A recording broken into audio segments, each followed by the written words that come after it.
Hello, ladies and gentlemen, and welcome back to the game. You know, it's Tuesday. I'm here, your caster today, Chuai. We've had a little bit of a break off. Thank you to UQ for holding the stream with the guys last week after the period we had off for the school holidays. I hope everyone had a great Easter.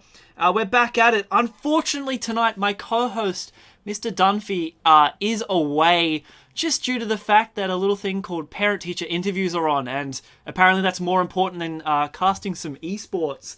I would have loved to have gotten him here, but unfortunately he's off talking to parents. But a few things to mention as well. So last Tuesday, as I just mentioned before, the Chisholm Chiefs were very lucky enough to go to UQ.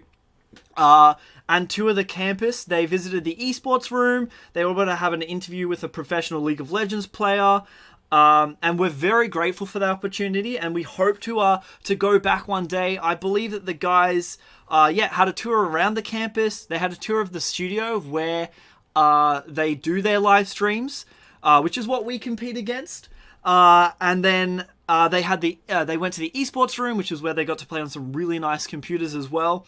And they were able to interview as well and be interviewed by the team. And, also some pretty big news as well.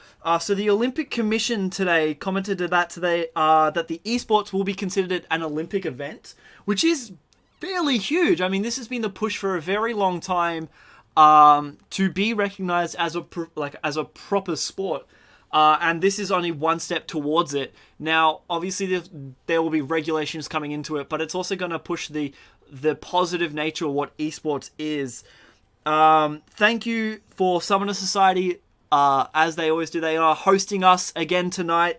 And a reminder to subscribe to Chisholm Esports on YouTube and Instagram. Chuck us a follow. And on the Twitch as well. Follow us on Twitch. Top right, by the way. And bit of internal news as well. So our coordinator, Mr. Mendez, as those in the school know him, will be hosting the South Brisbane Esports meeting, and he will be presenting alongside. Mr. Mendez will be presenting alongside other industry representatives. So all that is acknowledging esports in the schooling district for the high school league. So without further ado, we are just waiting for the game to start. I cannot wait to jump into it. I have had a few weeks off, and I've been mainly watching the MSIs, which have been happening, which have been very interesting to watch. It's always good to watch these mid-season games to see how the meta is approaching. And I mean, I am more than expecting it to change as soon as it hits the end there. And we're jumping straight into the lobby now. So let's talk some game. First banning, sorry. There's the Lux disappeared. So the Lux was was something that the enemy team was playing a lot. The enemy mid laner there. And they were worried about that. And the Evelyn ban coming out as well. I know Microlag was pretty keen on playing that Evelyn, so it is interesting that they've gotten that out of the bat. We'll see what the ban is in response. They do have a few picks and bans that they're willing to go against. The Ahri being banned as well. That's, I guess, another targeted ban at the mid laner. The Kindred getting banned. So we're just going blow for blow. Mid laners being banned out for Chisholm Chiefs side. And then junglers being banned out for Craigslea side. And then the Ezreal ban, which, I mean, is to be expected. Manamune just did get a buff of extra 10 AD, which isn't much, but for Ezreal mains, that's going to be a huge, not a huge, but it's going to be a nice little buff to them. Ezreal, speaking of which, has been banned out alongside the Yasuo. Just good to get rid of those solid picks there. Macintosh Plus was able to pick his Gnar. Oh no! But top lane, this Darius. I don't like Darius. I don't like versing Darius. He has gotten a buff on his Q, so the healing now is better. I don't know how to feel about that. Every time I see that locked in, I get a little bit of fear. And Hecarim also picked up, who is very strong in the jungler. That is two very strong picks for the Craigslea side. Lee Sin being picked up from Microlag, which is what I believe that he was really playing for, and Malfunction being able to pick the Akali as well, which I know is what he was gunning for as well. And it looks like they're going to go for the support pick and be able to use that last pick to flex maybe the mid, which is what a lot of professional teams do. They want to make sure that mid laner is going to be as strong as possible, because that's the anchor for a lot of the teams. The Vayne being banned out, removing that from the AD carry position. We'll see what Chiefs do in retaliation. Ban out the Talia. I'm always confused on how to pronounce that one. Talia. The Talia is banned out, so no more earthbending this game. And then the Nautilus, the Supportalus, is being banned out as well, just to get rid of the tanky CC nature. And it's always, you don't want to verse a Nautilus as an AD carry. You just get hooked, and then you get knocked up, and then you get snared, and then it's just not a good time. And the Caitlyn coming out as the last ban for the Chiefs. So you're looking at Craigslea will be picking their AD carry now into... will they just be picking the AD carry, or they might flex the mid? Unsure at this stage. But they will have last pick as well, which they can use as the ultimate flex. And there's a Lucian pick. Lucian Braun is just such a solid lane. It's just a staple. I mean, you look at any solo queue, any professional esports matches, Lucian Braun is just such a safe lane. It works well. Their kits work well together. The Xayah being picked up, also very strong pick. And my personal favorite, as all those at home know, are the Bard. I am a huge Bard fan, and there's a TF. My assumption is the TF is there to provide that global presence.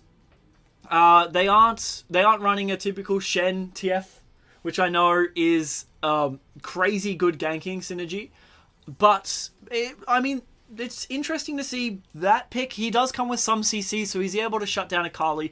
The gank potential from TF is also huge. I mean, looking at bot lane, they aren't running many escapes. They are pretty prone to ganking until about level 6, when Xayah and Bard are able to grab up their more defensive spells, which can be used offensively, but against that comp, they probably want to be playing it very defensively. The Darius is the one thing that's looking me in the face. I don't think I've ever played it seems to always be the case that whenever I play Darius, I always get absolutely destroyed. But when I'm versing an enemy Darius, he seems to be a god among men, who's able to take me down again and again. But it's a very... it's a very meta lane is what Craigsley's playing, except for that TF, which has been used quite a bit in the past, and it's slowly getting picked up. It's always a safe pick. The Lucian Braum is just such a solid lane in that bot lane, and comparing it to the Xayah and Bard, I'll have to wait and see. I'll have to wait and see. I mean, everything can be shown in the game. But, as well, I am reminded that not everyone has played League of Legends that is watching.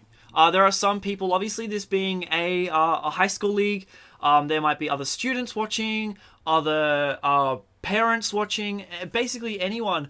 So just to explain to you a little bit about what League of Legends is, for those that are that don't know. So basically, League of Legends is a 5v5 MOBA. Now, a MOBA is a multiplayer online battle arena. Essentially what that means is you have a team of 5 versus a team of 5, and you run around the map, you destroy objectives. Now, objectives can be anything from structures, which are your nexus, which is the grand goal is to destroy the enemy nexus, to your inhibitors and your towers. Now, it works on a progression system, so to destroy the second tower, you need to destroy the first tower. To destroy the third tower, you need to destroy the second. Then you move on to the inhibitor, and then you go to the Nexus towers, and then the Nexus itself. You can't destroy the second one without destroying the first one. And then you have objectives around the map. So objectives like that could be Baron or Dragon.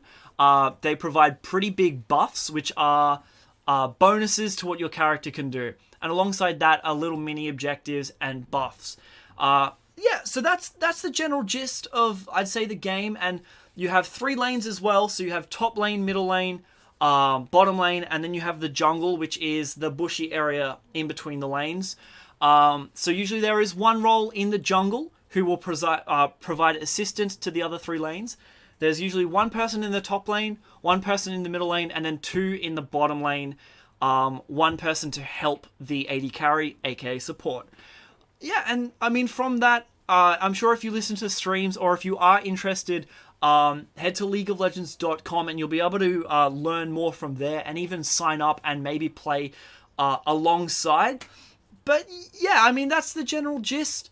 There isn't much more without going so in depth in the game. Obviously, there are a lot of minute details, as in what type of creatures can spawn. But the general gist is you want to go to the enemy nexus and you want to get that down. Think of it like capture the flag. The enemy nexus is the flag. You just want to take that. And I mean, we should be jumping in game very shortly. But yeah, I am interested to see how this game plays out. The jungling, they both are going to be playing semi-aggressively. Hecarim moves very fast. He also running the Ghost and Conqueror. Interesting to see. But he is if Hecarim gets ahead, he's able to gank all the lanes fairly consistently and able to help them out as much as possible. Alongside that TF, who has a global gank pressure. Yeah, I mean, it's gonna be really dependent around the junglers, as most games are, but this more so. I think Microlag's gonna have to really help out the bottom lane. Early, Bard's very squishy, and same with Xayah, and Lucian and Braum are going to be wanting to play that level 2, level 3 engage, where they are able to get as much Braum stacks, passive stacks off as soon as possible, which will be able to secure them an easy kill. Braum is also running Ignite, so they have foregone the exhaust to maybe reduce any damage incoming, and they've gone straight for kill pressure. And just like that, we have jumped into the game. It is loading up. Lucian running a broken stopwatch. So, Xayah is running a broken stopwatch.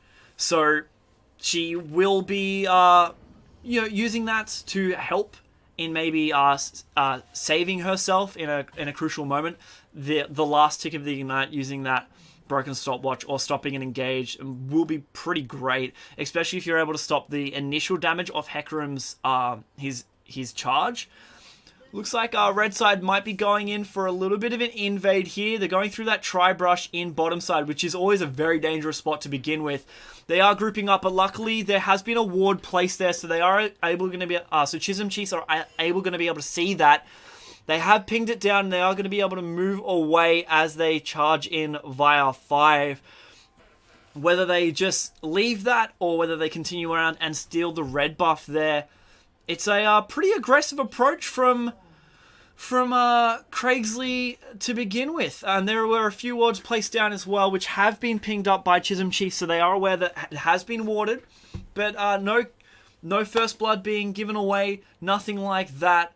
So just a few wards being thrown down, just asserting a little bit of dominance early in the game, just saying, hey, we've got some strats, and throwing down the wards there. Also going to be able to get a timer on that red buff, which will be crucial for the second time it comes up, whether Hecarim can go for a steal, and then just a regular start. So both starting along the bot side there. The red buff has also been pinged for Craigslea, so they have just let each other know that it has gone down and that Lee Sin has gone missing. Bit of a slower start for Hecarim. He is going Gromp. Lee Sin going for the Wolves there. We'll see how this plays out, whether he's leaning to more of the bot side pressure early and Lee Sin's going to maybe try to push top after securing the blue buff there, whether Hecarim goes for maybe a level 2, level 3 gank on bot without getting red buff, We'll see what happens. Whether even Lee Sin invades red, it is all yet to be decided, as that is all in the future, and we can only assume from now. Lucian hasn't picked up any items. An interesting strat. I mean, he will be losing out on some early damage, whether he's using that to save up for extra gold. He's looking to go for maybe an early BF sword, or early Phage. I haven't seen anything like that. It'd be interesting to see whether the Chisholm Chiefs have also picked up on it, because they will be able to. He won't have the lifesteal potential coming from the Doran's Blade or Pot, so which means his survivability has just gone down in lane. Meanwhile, the Zarya has picked up a Doran shield, so she is concerned about the poke coming out from the Lucian there. Whether it's just a mistake. I've definitely gone into games before where I have forgotten to pick up items or the trinkets, especially when trinkets first started. I always constantly walked into lane without a trinket. Lee Sin looking at maybe taking that red buff, but Hecarim's had to back off. He's very low, so he's going to be a little bit behind on the Lee Sin. Lee Sin is level 3, going for the Scuttle as well, so he's going to slowly look at getting more ahead than what the Hecarim is. And I think Lucian has figured out that he didn't buy anything, and he's going back fairly early to pick up something, and there's the Doran Blade coming out, and a longsword, and a single pot. So whether that was a mistake, but he will be missing out on a little bit of farm, which will give Zarya the CS lead. And Hecarim getting the Skirmisher's Blade and the Hunter's Talisman. And just, basic farming. We're going into that stage of the game again where, we're just farming. Just getting a little bit of farm, getting a little bit of gold, seeing how this plays out, seeing who will be brave enough to push forward for first blood or who makes a misstep. And the Lee Sin maybe looking at going for a red steal here, but looks like he's just going to go stealing the chickens. I don't think he's aware that the red buff is being taken, but it's very close by. So Hecarim will slowly be making his way around now and finding that Lee Sin has counter-invaded. They've pinged that, and they are aware of it, and he's able to steal, and here we go. There's a fight coming in now. The stun coming up from TF there, but Akali is right there to say, don't attack my jungler. We are able to take, not the scuttle, but the chickens, and we're able to take those, the raptors. We're able to take the raptors there. And nothing you can do about it. And here's Hecarim as well, level 3 versus the Lee Sin there. Lee Sin able to ward jump away. Nah in the top lane being pulled back by the Darius. Darius not being able to max his damage out by getting that Q range. But the Triumph, the Conqueror, coming out for the Darius. And that is a very scary rune there for the Darius, especially later game scaling. He's going to be healing up quite a bit. And there's Scuttle. So both Scuttles have gone down for Lee Sin, which is going to help with the XP and gold. Hecarim staying around that bot side. Maybe something's going to be happening out there. But, back to farming again. Hecarim is about 10 CS under the Lee Sin. Is to be expected. He did go back fairly early as he was quite low. Lucian has been able to catch up in the CS as well. So that first early back hasn't stopped him so much in going too far behind in farm. And interesting enough, the Akali has also managed to keep up CS with the TF. So she's, even though that TF would hopefully have been applying a lot of attack, just basic attacks and abilities, she's able to keep up the CS difference there and is not getting bullied out of lane. Aside from that, nothing much is happening. There are a lot of wards focused down on the bot side there. You want to have those, especially with Hecarim. You want to make sure you have those semi-deep wards because he can travel so fast, so quickly. You want to make sure you see that well in advance. Otherwise, if it's such an early ward, it's not going to be able to stop it in time. Same goes with Aramis. Bit of trading going down in the bot lane there, but luckily Bard has some hot chocolates there just to give Zarya a little bit of health. Malfunction in the mid lane there has hit 6, but so has TF, which means that TF is going to be able to gank at any point, at anywhere in the map now, and it's only going to get stronger as he gets more and more in levels.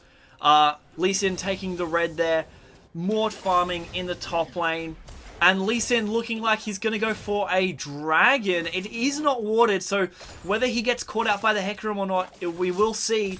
The stun coming down on the TF, plus a little bit of a trade there. But Hecarim's going to his blue, so I don't think that they're going to be able to figure out that Lee Sin is doing dragon. So this may be a free dragon. Bard getting caught out, unfortunately there, but able to tunnel away. But the Braum is now following that, getting the stun on the Bard, but actually pulling, Bard was able to pull him away, but there's Lee Sin coming straight off dragon, going in with the Q, going there with the ward jump, and Bard getting first blood.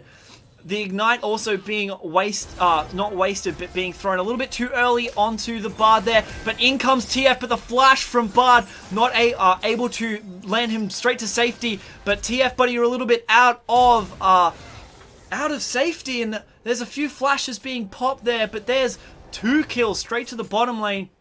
The TF trying to take what he would have thought would have been an easy kill on the Bard, as he was pretty low, but Chisholm Chiefs were able to turn that around into a 2-0, and now getting pulled in by the Darius, but the Darius taking a lot of damage. The Gnar trying to do a flash but a little bit late there, but the W coming down, the stun, and the Q securing another kill. That is 3 kills now for the Chiefs, and you got to feel good as a Gnar taking down a Darius.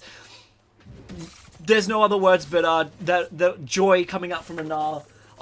Until the Darius starts to pick up a few items and get stronger and stronger, as he has now picked up a Phage on Death, and he's teleporting into lane as well, which Macintosh might go back, he might stay. He is still fairly healthy, but in terms of items, he is lacking a little bit. Whether he wants to lose out on a little bit of farm as well, we'll see. And the Lee Sin is also there in top lane to protect him if he wants to go back around, and it looks like he might try to be doing a little bit of a bait there, seeing if the Darius is going to get reckless enough. He still does have his ult up, so it is a little bit dangerous, and the Darius is going in. The Lee Sin, jumping to the minion there and using his ult. Whether this will be another death on the Darius, we'll yet to see. There's a huge heal coming from that Q. As I was saying before, Darius's Q heal, when he hits people in that max range, got buffed, and as you saw there, that was a ridiculous heal. Not only the Q heal, but also the Conqueror coming into effect. Woo! That's what I don't like seeing. I don't ever like seeing that at all. I don't believe that should have happened. Personally, I believe that healing on the Q was maybe a little bit too strong. But I don't make the game. So I'm sure there were reasoning behind it. But coming from when Darius was released, when no matter, even if you ultied someone and you got the kill, it just completely reset your cooldown, not whatsoever. It didn't put it on a timer, it didn't do anything like that, it was just an automatic reset. Hecarim is now sitting in the bot lane there. He's looking at getting a gank on Bard, but Bard is able to travel through the tunnel there and able to save himself, but Zarya is now in a little bit of trouble, popping the ult there, but the Bard ult comes down. The Braum ult comes down, popping up the Bard, but Hecarim's now got snared underneath the tunnel. That is 1, that is 2 for Duralingus. That is an amazing turnaround there from a gank, and they were only able to pick up the 1 kill there. The Darius now going really deep. The Darius ult coming out, but Gnar's ult, passive wasn't able to pop off in time, giving that extra health. Woo! Few things happening over the map, but that was a 2 for 2. It eventually came out to be a 1 in the top lane, 1 in the bottom lane for 2 in the bottom lane. 1 kill going to Hecarim, 1 kill going to Darius. But that was a really nice turnaround by Zarya. Being able to use her snare to stop the Hecarim approach. Just enough time to secure that kill on the Braum and the Hecarim. That was looking at it now, Zarya's got 3 kills, so she's only going to get more and more ahead in this game. There's Hecarim securing the red buff, and looking like he will go mid now. There is no wards there, so Akali is a little bit unaware that this would be happening. I'm sure she has some idea, but we will soon find out. But it looks like he might be staying away or rotating the top side, as the Gnar is a little bit pushed up. Looks like the Lucian, though, has disconnected, so the game has been paused. We will see what happens from here, whether hopefully he comes back.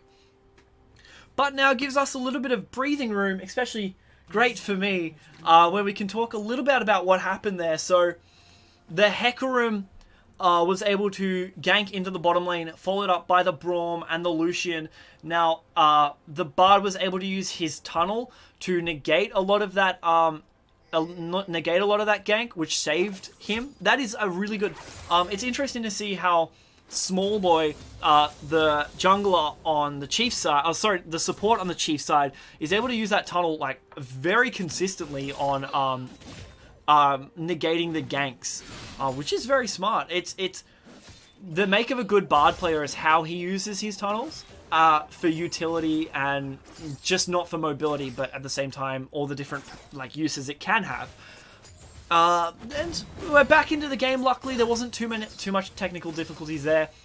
Back to farming, and yeah, we'll see what happens. Lee Sin's picked up his full jungler's items, so he's going to be a force to be reckoned with. Dragon is up very soon. We'll see what that one is. Akali taking a little bit more damage from the TF. He's starting to spike up. Akali looking at getting Gunblade first, looking at that Vamp Scepter, and the Hexblade, the Hex Gun, going into probably would be a Gunblade. Yeah, just, basic stuff. Farming, trading, getting objectives, and that is an Infernal Drake, which will be very important to grab, as that does increase your AD and AP ratios. It gives you bonus AD AP, which means you can take down things faster, and it's often a priority compared to all the other the Drakes. And there's the Lee Sin ganking in mid lane there, able to not land the Q though, lands on a minion, and there's Akali being able to clean that one up. Both jumpy people in the mid lane there, and there's the Hecarim going in, but miss Q on the Hecarim, but he wasn't looking to go in. He didn't have his smite up, but he did have ult, so maybe he could have gone for that. Micro Lag didn't have ult either, so it may have been an easier kill, but he's turning away on that. And another miscue from Micro Lag, but stopping the Hecarim, whether he was just going for a ward clear or not. The Bard ult coming down in bot lane, but the Braum ult in retaliation. The Q coming out from Bard, stopping them both, but the Braum E is in such a perfect position. The Xayah ult coming out. Lee Sin's now saying hello. Xayah's trying to get a nice pullback for that snare, but that was a really clean takedown for Duolingus. With the Lee Sin just happening to be nearby, which was only going to add to the security of that takedown.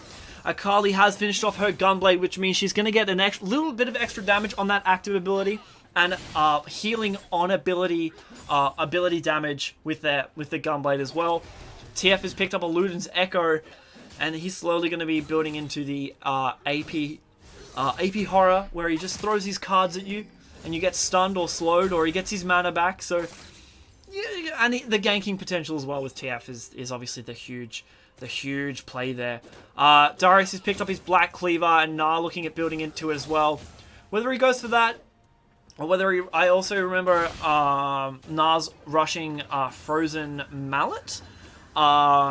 Just for the slow on auto attack used to be really good, but Armor Shred nowadays is 10 to what you want to go. It gives you a nice move speed bonus as well. Yeah, Infinity Edge picked up for the Xayah.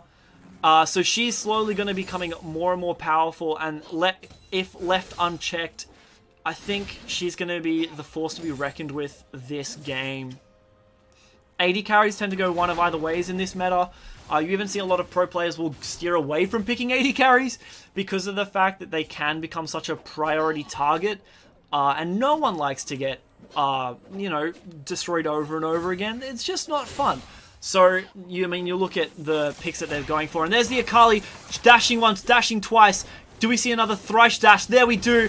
Trying to take down the TF, and luckily she was able to pop the flash there and take down the TF, backing up with the team coming from the mid lane there. Hecarim a little bit too late, not being able to get there in time to save TF.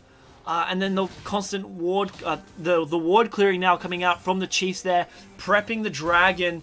The mid lane is down. He does have a teleport in terms of his ult, so he's able to get back into the fight fairly soon. The Darius has made his way into the mid lane there, so they are looking at contesting the Dragon if it happens. Nard still, his teleport isn't up yet, so he won't be able to contest it as fast as what the Darius would be able to. So there is a little bit of danger there. The Hecarim using his ult to escape after getting dashed upon by the Lee Sin and the Bard. And that is an ult down. A pretty crucial ult in terms of ganking potential. So, an AoE. So they will be able to maybe use this to their advantage, whether that just forces Hecarim to go back into the jungle for a long period of time until that ult comes back up, which shouldn't be too long. And there's, just taking the red buff there. Lee Sin and Xayah. Looks like they will be going for the dragon here. The bot side has just gone back. I'm sure that they have seen this. There is a ping coming out, and there's also a ward in Dragon Pit, but they are taking it down very quickly. And there is 2 Dranks, 1 Infernal, but on the main side, looks like TF might be able to pick up the first tower of the game, which will give them a nice gold boost. And that will also be first gold bonus. But no, Akali was able to push back to lane just in time there. And you gotta admit that that Shroud of Akali's has got to be a little bit annoying as a TF. Especially when you do land your empowered auto attacks, whether it is a slow or the stun. Just the fact that she goes invisible. I can't think of how annoying that would be. Now, interesting enough, so Malfunction was talking about before a specific Akali build that he wants to play, and that is Duskar Blade. Now, we know Duskar Blade is really good on AD assassins, but there's TF taking down the tower, but whether he will sacrifice his own life, and he, unfortunately, the last tick there wasn't able to jump up, so trades the first tower for a kill there, again for Akali. And there's the Darius taking down the Gnar bit by bit. His ult is up and full max passive stats. The W stun coming out. Micro lag now jumping up through the ult and the Q. The Darius ult coming down, doing a lot of damage there. Almost taking micro lag down. And Macintosh is going to be able to jump in and secure that kill. Respect the Darius damage. Because even though Darius was behind, he almost one-shot the microlag. The Bard ult whiffing, unfortunately, the Xayah getting caught out. The Hecarim now appearing from the jungle. The broken stopwatch being used as well, just to be able to secure him. But Duolingus able to turn this one around, being able to snare the Lucian under tower, not being able to secure the kill. Whew! Thank goodness he had broken stopwatch.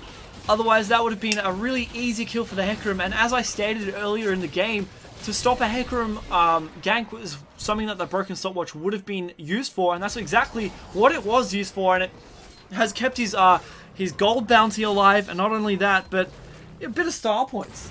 Just a little bit of style points. This Hecarim, he's doing a really good job at ganking at the right moments. It's just unfortunate that micro lag seems to be in the same spot every time.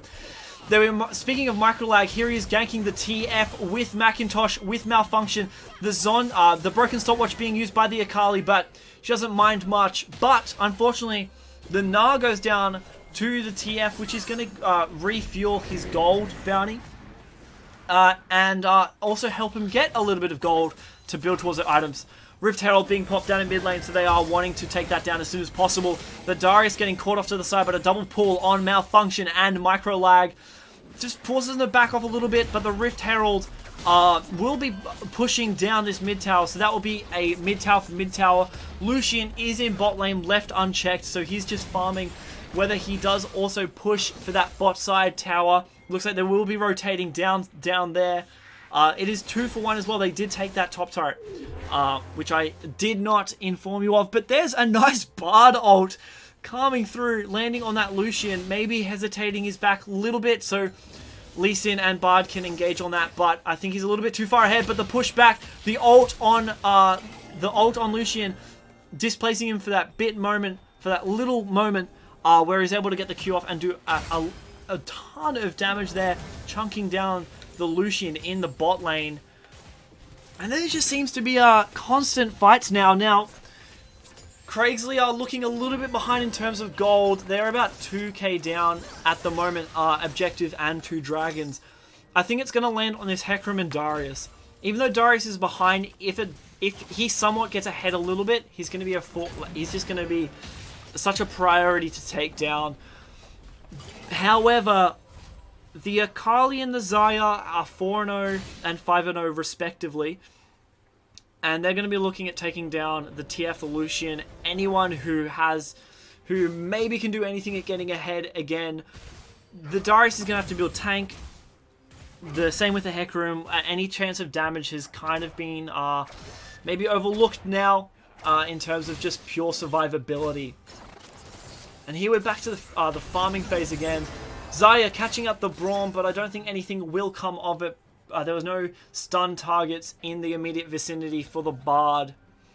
And Baron is up, and Dragon is also up very shortly. So we'll see what happens there. Duskar has been picked up for the Akali, so there'll be a lot of burst damage. A lot of burst damage coming out from that Akali in the mid lane. Black Cleaver being picked up for the Gnar, which will help with his mobility and health and damage. Hecarim and Darius going through river, just making sure Lee Sin is not anywhere nearby, clearing out a very important ward in Baron. And there's a nice Bard ult landing onto the Lucian, the Braum attacking in retaliation there, but the teleport coming down for the Darius. The Doralingus is able to pick up the Lucian there and the Braum as well. The TF and Darius are now trying to attempt a counter-attack here, but the Doralingus picks up the triple kill. Can we see a quadra kill? No, the Macintosh steals that one. The microlag is now taking on the Hecarim in the mid lane. Jungler v Jungler. Conqueror is now just being popped there for the Hecarim. But unfortunately, it looks like he's not going to be able to do as much damage. Microlag missing the Q. Dragon being secured for Chisholm Chiefs there. Hecarim survived with a little bit of damage, but buddy, you're running into the enemy team. That is not the wrong way to. That is the wrong way to run. Ooh, a little bit tongue-tied there in the end, but that was a really good engage there by Chisholm Chiefs. The teleport and the TF gank there coming a little bit too late, turning what could have possibly been a 4v4 into a 2v4 and we're seeing Doralingus just blaze ahead in terms of kills. He's really hit his stride here. Runan's Hurricane. He's even picked up a Quicksilver Sash. And look at that. Baron's looking all pretty because of MSI, which is a special event that's happening, which is the Mid-Season Invitationals, which is an esports event hosted by Riot, which basically is a showcase of what's happening of the best teams in the mid-season. And that's why Baron looks all prettied up, as opposed to his purple Void form, is what we usually see him. And that was a really good advancement for the Chiefs there. They were able to pick up Dragon alongside the 4 kills. Alongside the 5 kills, actually. They did also take down Hecarim. So they're slowly but surely cementing their lead in this game. But it's, as with anything, one misstep, a few catch-outs, losing an objective, or just forgetting to respect the enemy and their damage potential can lead to a swing of power. It's happened before. I'm sure it can happen again. But there's the Hecarim trying to dash away from the Lee Sin. Lee Sin may be blind, but he knows where you are. He's coming through. Another Q coming out. Unfortunately, not landing on the TF. Now we're just looking at... There's a 5v5 now. Looks like Craigslea are sticking together. The Shroud coming down from Akali, trying to see if she can get a little bit of poke coming out. Microlag is going to rotate to the top side there to possibly pressure the top side tower to see who will come up in retaliation for that. Whether they send a few people up, whether they send, one person. The Darius looks like he's going to be the main defender of that tower there. I'm sure Microlag could take on a Darius, but it just means the Darius is no longer in this fight in mid. Microlag doing loop-de-loop now, coming in there from the bot side. Braum, Microlag taking a little bit of tower shots. The broken stopwatch coming out from Microlag. Akali getting caught out. The Darius also pulling in the Akali, but Xayah is on the offensive here. She is looking for kills. There's one, there's two. Microlag actually being taken down there in the fight. The Xayah flashing forward, taking down the Lucian. There is a double kill for one and a double kill for the Xayah. And that was an under tower team fight. The Chiefs are getting confident with their play style, and they're going to be pinging the Baron to take it. Interesting, as they did have inhibitors straight up. There is more pings coming out, but unsure. They are going back, it looks like, and prepping for the Baron here, or whether they go straight for it, whether they go back. The Nah, we saw that Nah. You tried to jump over the wall, but we saw that. I mean, that happens to everyone, you know. You think you can jump over a wall. There have been times of Riven where, you know, you try to be all fancy. You try to pull off the combos where you jump over the wall with your Qs, but it just doesn't happen.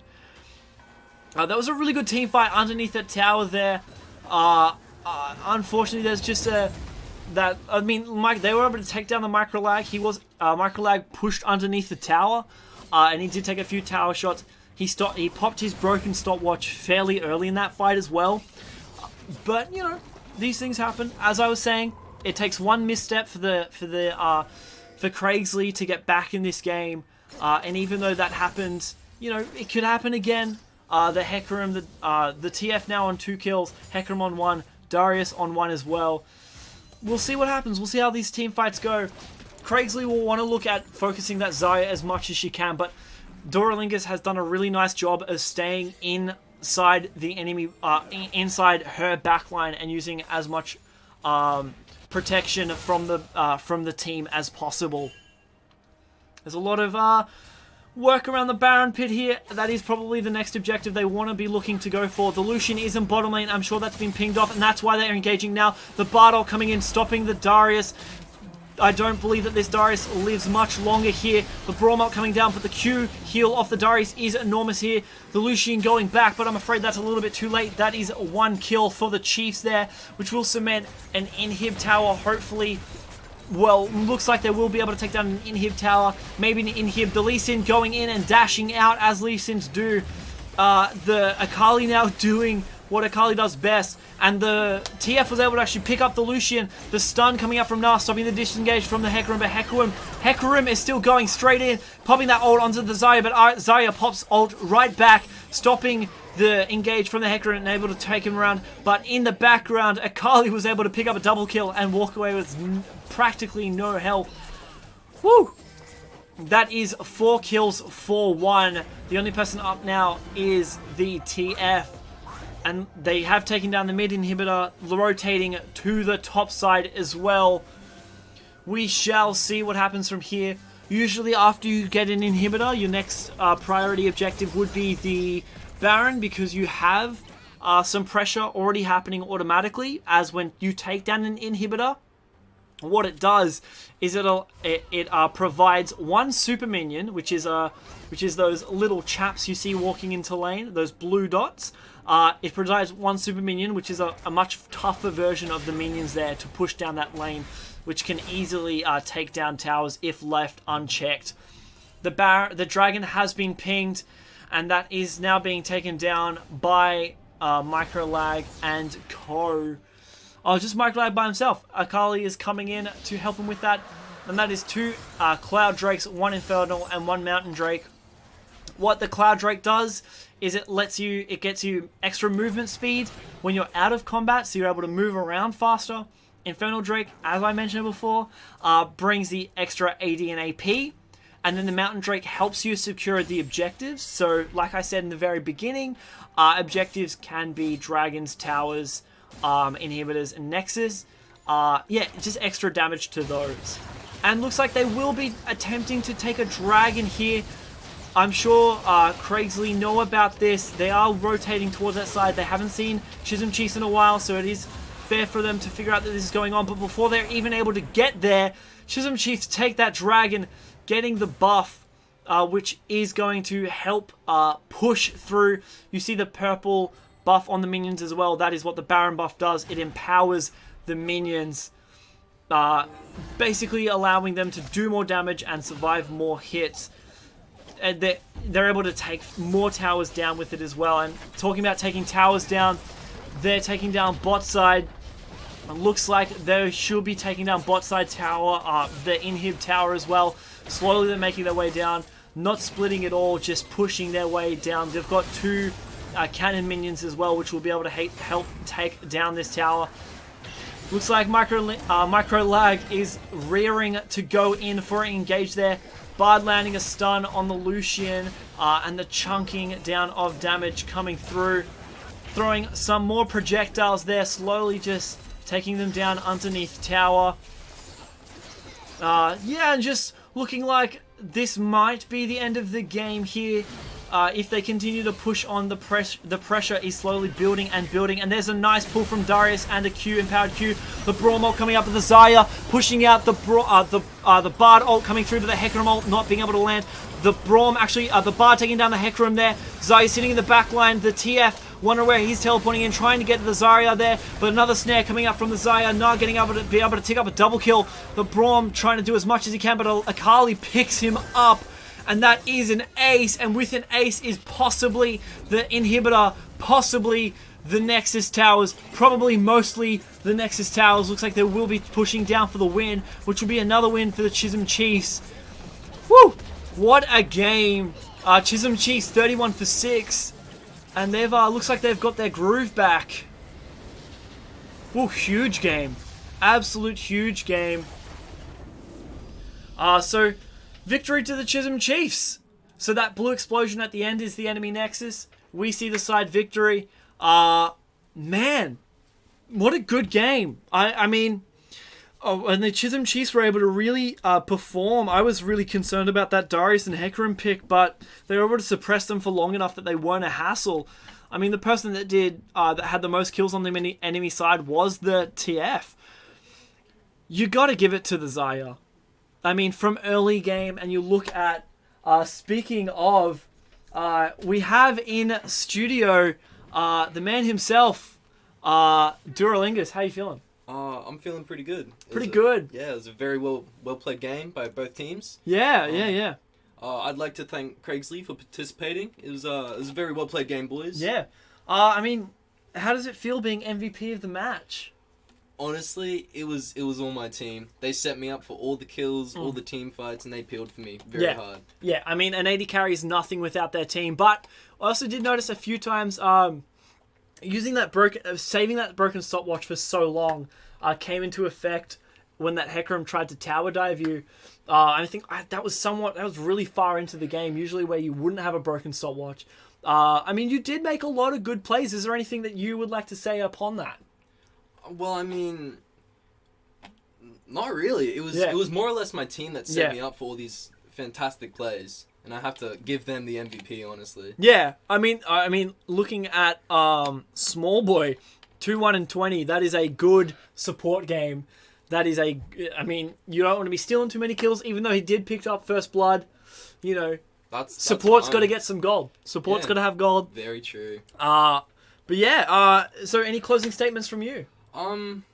Nothing much. Just thank you again, Craigslea. Very fun game, very well played game. Yeah. Hope to play against you in the future. All right, cool. Thank you so much. And I guess that wraps us up. Reminder: we would love to thank Summoner Society for everything that they've done. Thank you again for UQ for hosting this. Make sure you follow us on Twitch. Follow us on Instagram, Chisholm Esports. Smash that subscribe button on the YouTube. I've been Chuai. Hopefully we see Mr. Dunphy next week. And I believe that is all. Thank you so much for watching, everyone. And I'll see you next time.